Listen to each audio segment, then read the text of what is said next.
इसीलिए मैं बोल रहा हूं, जो बूथ लेवल के लोग हैं, जो विलेज लेवल के लोग हैं, पंचायत के कार्यकर्ता है और यहां स्टेट लेवल के नेता है, सभी को मैं ये बोल रहा हूं, तुम्हारी पूरी शक्ति अब पार्लियामेंट इलेक्शन में लगाओ। एक तो आपने जीता, you have one the battle, but you have win the war in 2024 parliament election. Booth స్థాయి నుంచి గ్రామ స్థాయి, గ్రామ పంచాయతీ స్థాయి, రాష్ట్ర స్థాయి నాయకులకి నేను విజ్ఞప్తి చేస్తున్నాను. మీరు కష్టపడి పనిచేయాలి. పార్లమెంట్ ఎన్నికల్లో గెలుపు కోసం పనిచేయాలి. 2023లో మీరు బ్యాటిల్ గెలిచారు. ఇప్పుడు 2024లో కూడా యుద్ధం గెలవాలని చెప్పి మీకు విజ్ఞప్తి చేస్తున్నాను. हमारे मोदी जी डेमोक्रेसी के बारे में बहुत बोलते हैं, वक्त आया तो क्या कहा उन्होंने? लोकतंत्र को मजबूत करना है। ठीक है जी, मजबूत करने के लिए तो हमने संविधान लिखा है, मजबूत करने के लिए पंडित जवाहरलाल नेहरू जी ने डेमोक्रेसी की नींव डाली है। लेकिन आप क्या कर रहे हैं? अरे पार्लियामेंट में हमको बोलने भी नहीं देते। जो अपोजिशन के लोग हैं, जो कोई मुद्दा उठाते हैं, गरीबों की मुद्दा उठाते हैं, युवाओं की मुद्दा उठाते हैं, जो अन्याय अत्याचार हो रहे उसका मुद्दा उठाते हैं, तो उस एमपी लोगों को बाहर डालते हैं। 146 एमपीज को उन्होंने सस्पेंड करके हाउस के बाहर डाला। ये है मोदी की डेमोक्रेसी। నరేంద్ర మోదీ గారు ప్రజాస్వామ్యాన్ని బలపరుస్తుంటాడు అని అంటాడు, కానీ ప్రజాస్వామ్యాన్ని బలహీనపరుస్తున్నాడు. జవహర్లాల్ నెహ్రూ గారి టైంలో భారతదేశంలో ప్రజాస్వామ్యం బలంగా నిలబడింది, రాజ్యాంగం రచించబడింది.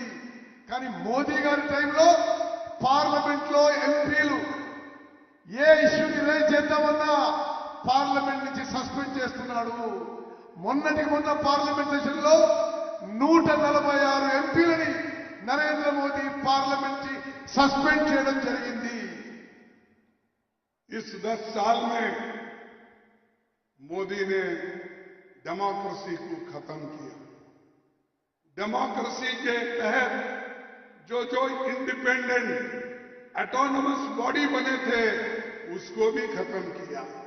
और यहां तक कि मैं समझता हूं लोकतंत्र को खत्म करने के लिए उसने सारे अनेक योजनाएं रची है। तो उस मकसद को उसके मकसद को आपको फेल कराना है और लोगों को बताना है कि हम संविधान बचाएंगे, नेहरू जी के लोकतंत्र को बचाएंगे, अंबेडकर के संविधान को बचाएंगे। ये तुम्हारी आवाज होना चाहिए। నరేంద్ర మోదీ గారు గత 10 ఏళ్లుగా భారతదేశంలో ప్రజాస్వామ్యాన్ని సర్వనాశనం చేసే ప్రయత్నం చేశారు. అనేక స్వతంత్ర సంస్థలను నాశనం చేశారు. మరి మనందరం కూడా నెహ్రూ గారి కలలు, అంబేద్కర్ గారి కలలు, ప్రజాస్వామ్యాన్ని, రాజ్యాంగాన్ని కాపాడటానికి మోదీ గారి కుట్రను వెలిబుచ్చాలి, కుట్రలను ఎక్స్పోజ్ చేయాలని చెప్పి మీ అందరికి మనం చేస్తున్నాను. भाइयों, और पंडित जवाहरलाल नेहरू जी के जमाने में वो एक बहुत बड़े स्टेट्समैन थे, दूरदर्शी थे। ये इनके जैसा नहीं है जाके समुद्र में डुबकी मारना उठना, डुबकी मारना उठना, ये नहीं करते थे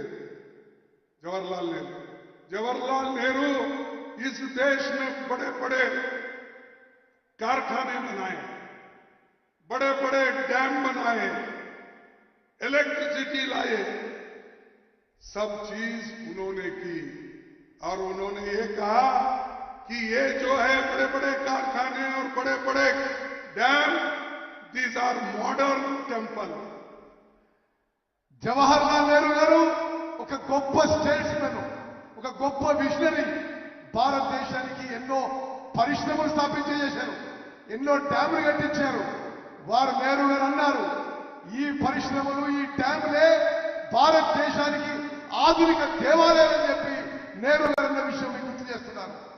और उन्होंने आगे कहा, आजादी के बाद हमने जो तीर्थ यात्रा शुरू की थी, आजादी के बाद हमने जो तीर्थ यात्रा शुरू की थी, उसका मकसद था कि स्वतंत्र भारत में जो बच्चा पैदा हो वो हमेशा स्वतंत्र रहे और अपना सिर ऊंचा रखकर प्रगति और समृद्धि की दिशा में बढ़ने का पूरा काम करे।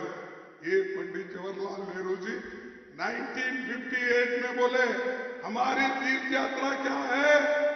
या आगे के बच्चों को मार्गदर्शन करना और भारत को उसका आजादी सुरक्षित रखना, ये हमारी तीर्थ यात्रा है। मोदी जी की तीर्थ यात्रा क्या है? अब देखिए, गरीबों के तरफ कभी देखता नहीं, सबको दूर से दर्शन, सेलेक्टिवली।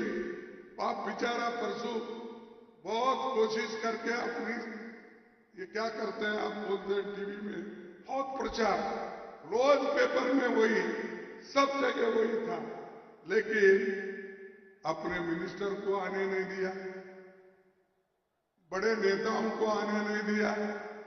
वो अद्वानी जो राम जन्मभूमि के लिए लड़े, उनको आने नहीं दिया, जोशी को आने नहीं दिया, उनको सब बोला तुम दूर रहो, मैं अकेला ही गर्भगुड़ी में चले जाता हूं।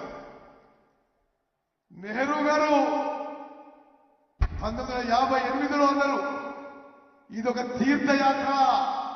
తీర్థయాత్ర అంటే ఈ దేశంలో పుట్టిన ప్రతి పిల్లవాడు ఒక మంచి జీవితం, ఒక ప్రశాంతమైన జీవితం, ఒక ప్రగతిశీల దేశంలో ఎదగాలని. నరేంద్ర మోదీ ఏంటిది? అంతా పబ్లిసిటీ, ప్రొపగాండా. మొన్న మీరు చూసిన ప్రోగ్రాంలో నరేంద్ర మోదీ ఈ రామ జన్మభూమి ప్రోగ్రాంలో ఎల్కే అద్వానీ రానియలే, మురళీ మనోహర్ జోషి రానియలే, ఎవరు మంత్రులు రానియలే. తను తప్పితే ఇంక ఎవరూ లేకుండా గర్భగుడిలో పోయిన విషయం మీరందరూ గమనించాలని చెప్పి